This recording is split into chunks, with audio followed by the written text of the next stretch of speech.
Deyaptilar Payg'ambarimiz sollallohu alayhi vasallam 7 ta a'zo bilan sajda qilishlikka buyurildim.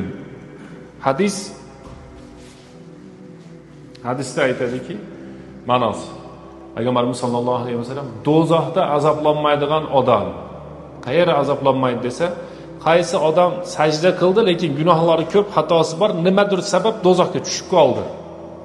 Do'zaxli bo'lib qoldi. Lekin u namoz o'qigan. Shu odamning 7 ta joyi yonmay turadigan. Qayerlari? Sajda qilgan yerlar. Hozirgi aytgan narsalarimizda do'zaxi bo'ldi. Muvaqqat uniki, vaqtincha, to'liq emas. Nimaga? Musulmonda bir kun chiqib ketadi baribir. 1 sekund ham tushmaylik, Xudo saqlasin, lekin u chiqadi. Musulmon chiqadi. Ammo deydi hadis ma'nosi Payg'ambarimiz sollallohu alayhi vasallam, qaysi inson namoz o'qisa, sajda qilgan bo'lsa, lekin do'zaxga tushib qolgan bo'lsa, shu odam do'zaxda azoblanmaydi yoki azob borgan bo'lsa ham 7 ta joyi azoblanmay turadi. O'sha joyi ham sajda, sajdaning sharafi balandligidan.